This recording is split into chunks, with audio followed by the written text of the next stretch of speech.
No secretary had ever lasted a week in his office. Not one.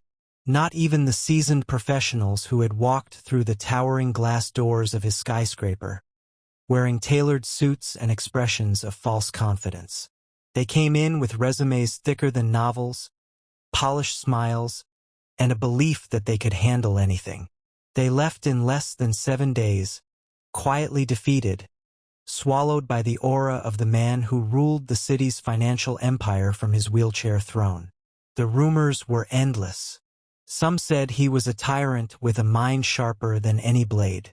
Others whispered that he could read people's intentions with the precision of a surgeon, seeing every weakness before it had a chance to hide.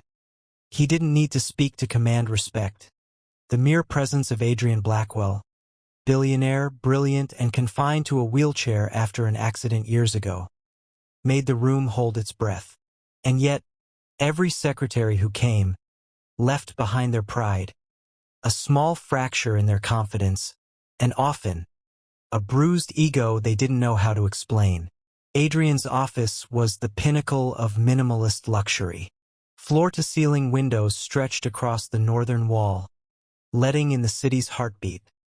The hum of cars, the distant wail of sirens, the pulse of neon lights that never slept. Every surface gleamed with polished perfection, every object in its place, a reflection of his mind. Precise, disciplined, unyielding. And in the middle of this perfection sat him, calm, calculating, with gray eyes that seemed to dissect anyone who dared step into his world. Today, like every day, a new hopeful secretary arrived. Her heels clicked against the marble floors, her hands clutching a portfolio filled with credentials, references, and an invisible armor of self-belief. She walked past the imposing mahogany desk, past the sleek shelves lined with awards and recognitions, past the window that framed the city like a jewel, and froze. He didn't stand. He didn't need to. His gaze was enough. "Sit," he said, voice smooth, almost casual, but underneath it, there was a sharpness that could cut glass. She obeyed, every muscle taut with nervous anticipation. Most would have trembled, but she didn't, not outwardly. She straightened her back, set her bag neatly on the floor, and met his eyes. For a moment, the room was silent except for the faint ticking of the sleek clock on the wall. Adrian studied her, as he did everyone, looking beyond the clothes, the smile, the rehearsed charm. He looked at the spine, the hands, the subtle tension in her jaw. He could tell a lot from posture and hesitation. He could tell almost immediately whether she would break or bend. "You've read the brief," he said. His tone wasn't harsh, but it carried a weight that demanded truth. "Yes," she replied, her voice steady, calm, and measured. "I've read everything, and I understand the challenges." "Most people say that," he replied, leaning back slightly. "Then they leave before the week is out." Her lips curved into a faint smile, almost imperceptible. "I'm not most people."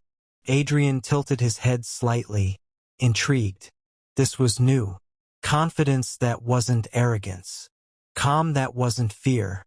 He could smell determination, and in his line of work that was both rare and dangerous. "Why should I believe you?" he asked, the question more than rhetorical. It was a test, a filter. Most answers were predictable, rehearsed, and hollow. She paused. She could have floundered, faltered, given him something he'd hear 1,000 times before. Instead, she said simply, "Because I don't need to survive this job. I want to." The words lingered. They floated across the room, brushing against the edges of his carefully constructed defenses. No one had ever said that before. Most people wanted a paycheck, a line on a resume, a fleeting glimpse of the life they thought they deserved. She wanted this. Not the building, not the wealth, not even the influence. She wanted to endure him, to endure him. For the first time in years, Adrian leaned forward slightly, curiosity flickering in his gaze. "Interesting," he murmured. And that was the moment she knew. The impossible job wasn't about skills, experience, or intelligence. It was about navigating him, his moods, his brilliance, his pain, his walls. No secretary had lasted, because most didn't want to look past the walls. Most didn't dare face the man behind the empire. But she did. Her name was Elena Hart, and from the very first moment, she would change the rules of the game. The first day wasn't supposed to be easy. In Adrian Blackwell's world, no day ever was. Every glance, every word, every breath was a subtle test, a measure of patience, intelligence, resilience. Most people failed without realizing it. But Elena Hart had already survived the morning briefing with her calm, deliberate composure intact. She didn't flinch when the CEO's piercing gray eyes dissected her from across the sleek mahogany desk.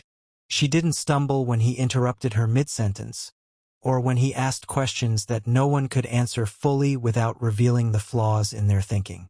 The office buzzed with energy. Assistants moved with precision, interns hustled nervously, and every detail of the building screamed perfection. Polished floors reflecting the early sunlight, walls lined with abstract art, a smell of fresh coffee that mingled with the faint scent of expensive cologne lingering from Adrian himself. And yet, in all of this precision, he was chaos contained. A storm in a wheelchair, and a storm that no one had ever tamed. "Bring me the quarterly projections," he said, voice low, smooth, controlled. The other secretaries fumbled. Elena moved with confidence, stepping lightly, handing him exactly what he asked for. A neat folder, spine aligned with military precision, papers perfectly stacked. His eyebrow lifted, the faintest smirk appearing on his otherwise unyielding face. He didn't say anything, but she felt the scrutiny in the pause, in the way he studied her hand movements as if reading a book written in invisible ink. By mid-morning, the real challenge began. Adrian's infamous schedule was merciless. Back-to-back meetings with investors, calls with lawyers, briefings on acquisitions, press inquiries, and emergency consultations that often ended with him yelling into a speakerphone at someone halfway across the country. Every secretary before Elena had crumbled under the pressure, leaving him to fend for himself or be forced to hire someone new every week. But Elena didn't falter. She moved through the day like a calm river flowing through turbulent rocks, flexible, attentive, unshakable. Lunch arrived, though it wasn't much of a relief. Adrian didn't eat much in front of others. He preferred focus over food, silence over conversation. But Elena had prepared carefully, noting his preferences from the brief he gave the HR department weeks before.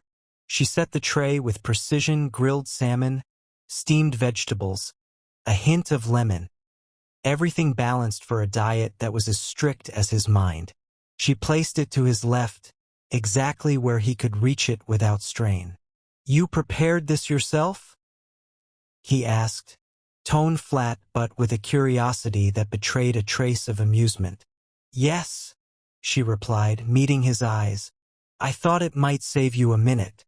And I know you hate wasting time." He studied her. Usually, this was the moment someone overstepped, someone faltered, someone smiled nervously and revealed their lack of focus. She didn't. Her calm, unwavering gaze held his attention for longer than he expected. For a moment, he wondered if she even realized the history, the rumors, the unspoken fear that had surrounded his office for years. The afternoon brought more challenges. Phone calls, scheduling conflicts, urgent emails demanding immediate responses. Adrian tested her subtly, leaving incomplete memos on the desk, setting meetings with contradictory times, and throwing sudden last-minute requests. Secretaries before Elena had panicked, dropped things, mismanaged calendars, or simply walked out under the weight of impossible expectations. Elena didn't flinch. She navigated every demand with focus and grace, adjusting, correcting, anticipating his needs before he even voiced them.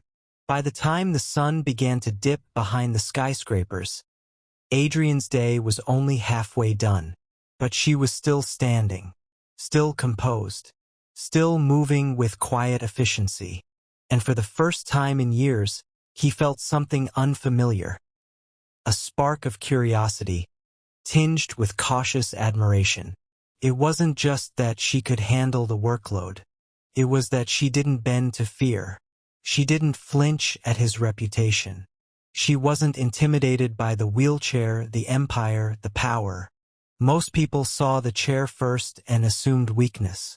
Elena saw the man, the mind, the intensity, the brilliance, and met it without hesitation. That evening, after the last call, Adrian wheeled himself to the office window overlooking the city lights, each building glowing like a star. Normally, he would have called it a night, alone with the silence and the hum of the city.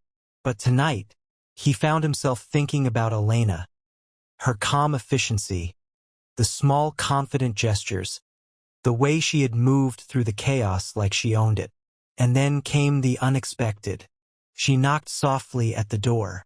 "Sir, I thought you might want a summary of today's meetings," she said, holding a tablet and a folder. Her tone was respectful, yet there was no hesitation. He didn't take it immediately. Instead, he studied her. Most people would have quaked under the gaze of the man who had tested so many before. She didn't. "Sit," he said finally, not out of courtesy but curiosity. She obeyed, placing the folder and tablet neatly on the desk. He glanced at her once, and for the first time he said something that sounded almost like approval. "Interesting," he murmured, and then, almost under his breath, "No one has ever lasted this long." Elena's eyes flicked up. She smiled faintly. Not smugly, not arrogantly, just the faintest recognition that she had passed her first test. But deep down, she knew this was only the beginning. The real trials were yet to come. Adrian, for all his brilliance, was a storm contained. And storms were never tamed easily. But she wasn't afraid. Not yet. Because sometimes the most impossible people are the ones worth understanding. And Elena Hart had already decided she was willing to try. They say every fortress has a weakness. Adrian Blackwell just never expected his to wear perfume and high heels. By her second week, Elena Hart had already broken every unspoken rule of his office. Not by defiance, but by quiet confidence. She didn't gossip with staff. She didn't shrink when his tone turned sharp. She simply listened, understood, and adapted. The result? Meetings ran smoother, investors smiled more, and even his notoriously cold boardroom began to feel human again. But with every efficient step she took, something inside him stirred. Something inconvenient, unplanned, and dangerous. He found himself waiting for her morning greetings, watching how sunlight caught in her hair when she passed his desk, noticing the soft click of her heels echoing through the marble hallway before she even appeared. It wasn't love. Not yet. But it was something that made him forget, for a moment, the weight of the chair beneath him. The rest of the building was asleep, but Elena was still there, typing, reviewing, reorganizing files she could have left for tomorrow. When Adrian looked up from his documents, he caught her smiling at something on her screen. "What's so amusing?" he asked, voice low. She startled slightly. "Just an email mix-up. Someone addressed me as Mr. Hart." He smirked. "Perhaps they sensed your discipline. Or your staff's fear," she replied before realizing the words had escaped her mouth. Silence. Her eyes widened slightly. "I didn't mean." But Adrian chuckled genuinely. "No one's ever been bold enough to say it." He wheeled closer, his tone softening. Don't apologize for honesty, Ms. Hart. It's the rarest form of loyalty. Something shifted then. A flicker of trust between them, subtle but undeniable. Meetings, travel schedules, media briefings. Elena became his shadow, anticipating needs, guarding his focus, blocking noise. She wasn't intimidated by the power surrounding him, nor the pity that others tried to disguise as kindness. When he snapped, she didn't shrink. When he was silent, she waited. And when he struggled, a dropped file, a stubborn door, she didn't rush to help. She simply waited until he asked. That, more than anything, disarmed him, because no one ever treated him as capable anymore. Until her. One afternoon, as they returned from a tense investor meeting, the elevator halted unexpectedly between floors. A brief jolt, then silence. Elena pressed the emergency button, calm as ever. Looks like we're trapped, she said softly. Adrian sighed. Perfect. Another reason for the tabloids to call me cursed. Cursed? She smiled faintly. You mean powerful. His eyes met hers, gray-blue, guarded, searching. You think power is a blessing? I think it depends on what you do with it. The words lingered, heavy with meaning. The soft hum of the stalled elevator filled the silence as her reflection shimmered in the mirrored walls. For a fleeting second, something in his chest tightened, a mix of admiration and guilt. Before he could respond, the lights flickered back to life. The doors opened, but something between them didn't close again. Weeks later, a storm rolled through the city. Adrian stayed late again, lost in a file. The thunder echoed his mood, restless, heavy. Elena entered quietly with his forgotten coat. You should head home, she said softly. Your body needs rest as much as your mind. He looked up. Are you my doctor now? No, she smiled, setting the coat over the back of his chair. Just someone who doesn't want to see you drive yourself into the ground. Her voice carried warmth he hadn't felt in years, the kind that slips through armor unnoticed. He studied her for a moment too long. Then, almost without thinking, he said, Why haven't you left yet? She frowned slightly. Left? Every other secretary lasted 3 days at most. You've lasted 3 months. Elena paused. The rain whispered softly against the glass. Maybe I don't run from difficult people, she said gently. He exhaled, a small laugh breaking the tension. Then you're either very brave or very foolish. Maybe a bit of both. Their eyes met again. Not as boss and employee, but as two people quietly realizing that something inside them had started to shift. As she walked out that night, Adrian watched her go, her reflection fading into the elevator's mirrored doors. For the first time in years, his office didn't feel empty when she left. Felt expectant, because in her calm defiance, he'd found something that scared him more than failure ever had. Hope. They say the past never really leaves. It just waits quietly in the corner of your life for the moment you finally stop running. For Adrian Blackwell, that moment came on a Tuesday morning. The day began like any other.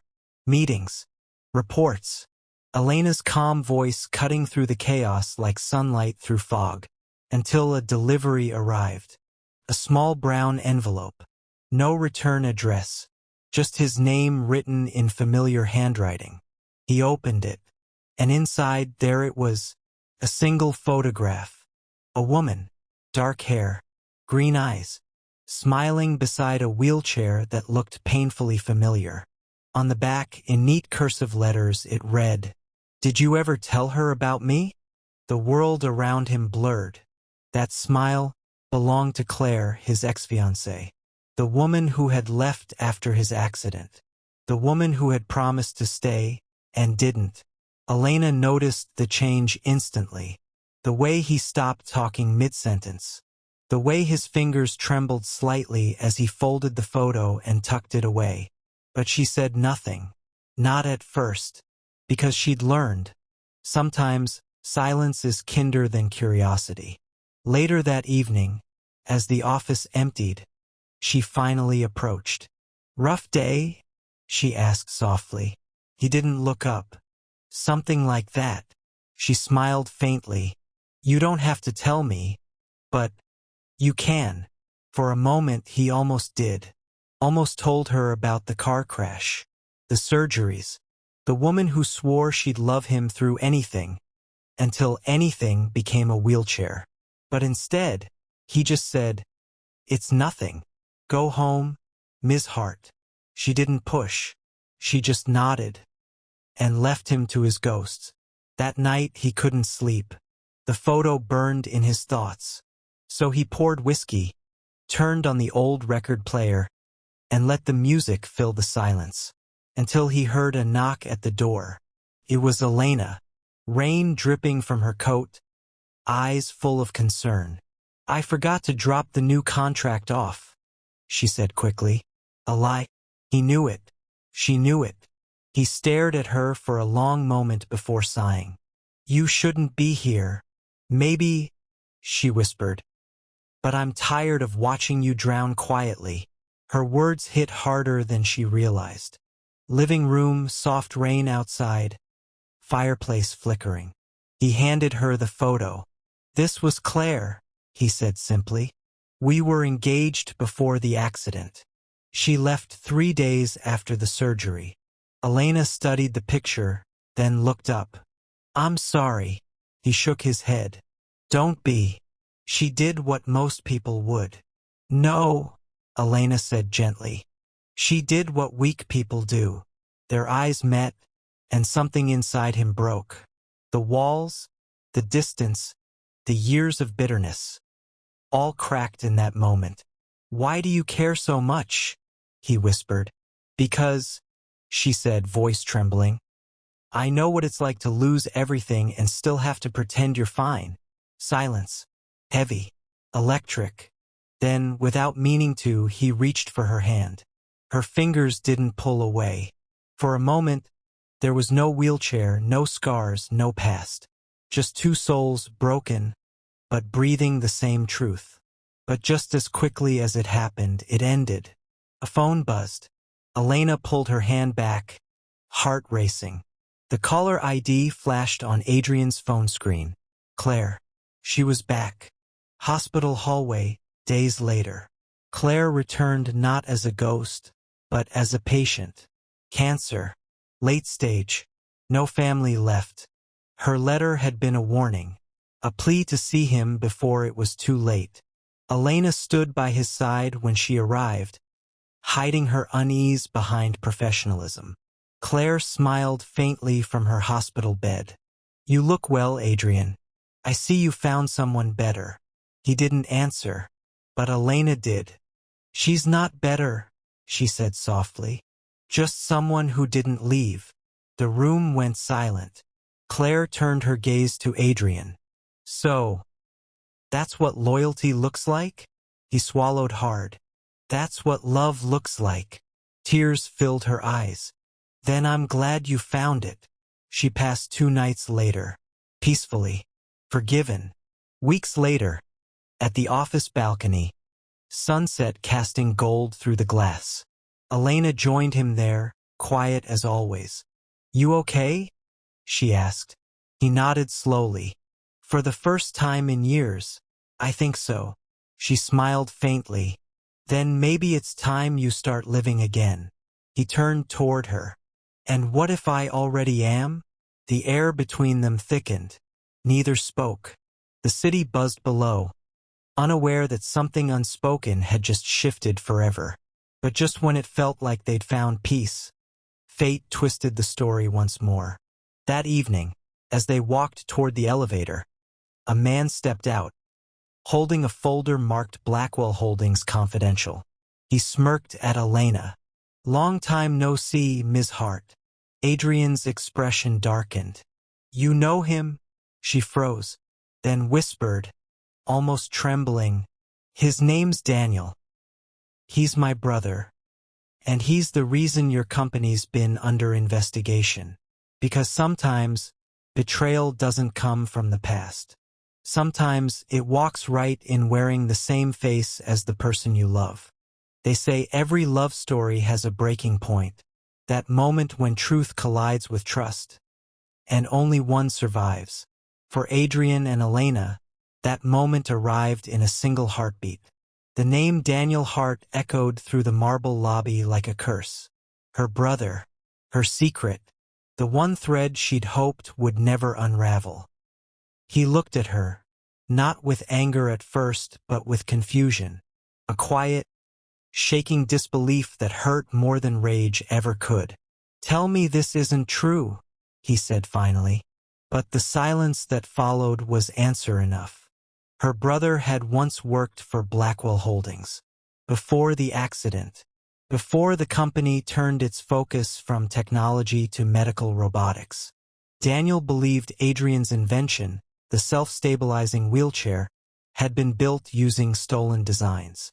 He'd filed complaints, leaked documents, and started an investigation that nearly bankrupted the company. When the truth came out that Daniel had forged the evidence, he disappeared. Until now. Elena had joined Blackwell Holdings months later, hoping to find him, to clear her family's name. She never expected to fall for the man her brother despised. But love doesn't ask for permission. It just happens, often at the worst possible time. And now, as she stood before Adrian, tears threatening to break, the weight of every unsaid word crushed her chest. "I wanted to tell you," she whispered. "I just didn't know how." He looked at her, eyes cold, tired. "You knew exactly how. You just didn't want to." She tried to speak again, but his next words cut deep. "You were the only person I ever trusted after the accident. And you turned out to be the one thing I couldn't see coming." Then he wheeled away. Not fast, not angry, just done. And somehow that hurt more than any shout ever could. Elena resigned the next morning, packed her things, left her keycard on the desk. The city moved on. So did Adrian, at least that's what everyone thought. But behind closed doors he was breaking again. Not from betrayal this time, but from realization. Because love doesn't vanish when trust does. It just hides, waiting for forgiveness to find it. A month passed. Adrian sat at a charity gala for spinal research, applauding politely as donors spoke. Then, a familiar voice filled the speakers. Elena, dressed in black, composed, but trembling. Her voice cracked slightly as she spoke. "People often think strength means never falling. But I've learned true strength is being brave enough to stand again. Even when you've broken someone you love." The room went silent. Her words weren't a speech. They were a confession. "I never came into your life to hurt you," she said softly. "I came to understand why my brother hated you. But instead, I found the man he could never be, kind, patient, and strong in ways I can't even explain. And if you ever wonder whether you were loved for real, you were." She stepped down and disappeared before he could reach her. Rain fell outside as Adrian wheeled into the night. He searched the crowd, but she was gone. The rain soaked his suit. He didn't care. For the first time in years, he didn't feel paralyzed, not by fear, not by loss.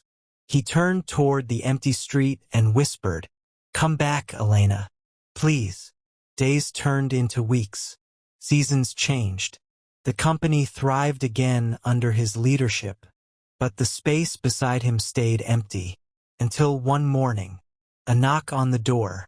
He looked up and there she was, not in heels, not in business attire, just jeans, a cardigan, and quiet courage. "I heard you're hiring a new project consultant," she said softly. He smiled faintly. "You think you can handle the boss?" She stepped closer. "I handled the man. I can handle the boss." A pause. Then, for the first time in months, he laughed. They stood together later that evening, watching the city lights. The silence between them wasn't heavy anymore. It was healing. "Do you forgive me?" she asked. He didn't answer right away. Instead, he turned to her and said quietly, "I already did. I just needed to forgive myself too. Sometimes love isn't about starting over. It's about starting again with the same person, but a different heart." Because in the end, it wasn't her beauty that changed him. It wasn't her voice, her touch, or even her loyalty. It was her staying power. The way she refused to let his brokenness define him. The way she showed up, not perfect, not pure, but present. And that was everything he'd ever needed. They say no secretary could last a week with the wheelchair billionaire. But she did more than last. She stayed. She healed. And she taught him the one truth no doctor ever could.